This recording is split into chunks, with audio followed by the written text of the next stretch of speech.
Ni baada ya Tanzania kuchaguliwa kuwa mwenyeji wa michuano ya AFCON 2027, kombe la mataifa barani Afrika. Tanzania, Kenya na Uganda ndio watakuwa mwenyeji.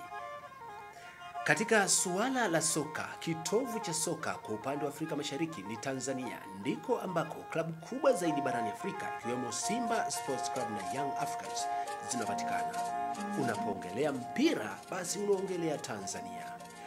Na makao makuu ya nchi ya Tanzania ni jiji la Dodoma. Katika eneo la Lavo katika jiji la Dodoma kumepangwa kujengwa uwanja mkubwa kabisa wa mpira.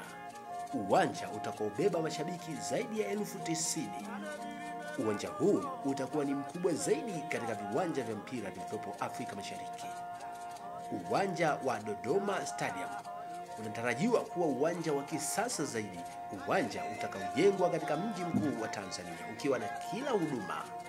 Uwanja utakaokuwa na eneo la parking ya magari zaidi ya 12,000, uwanja ukibeba wafuasi au watazamaji zaidi ya 90,000, uwanja ukiwa wa kisasa wenye vigezo vyote.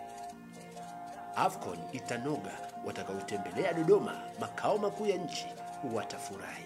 Acha viwanja vingine vyote vilivyopo Tanzania, uwanja wa Dodoma utakuwa wa kitofauti, wenye hadhi ya viwanja vya Ulaya. Utakuwa ni uwanja kweli kweli, uwanja wa Dodoma Stadium.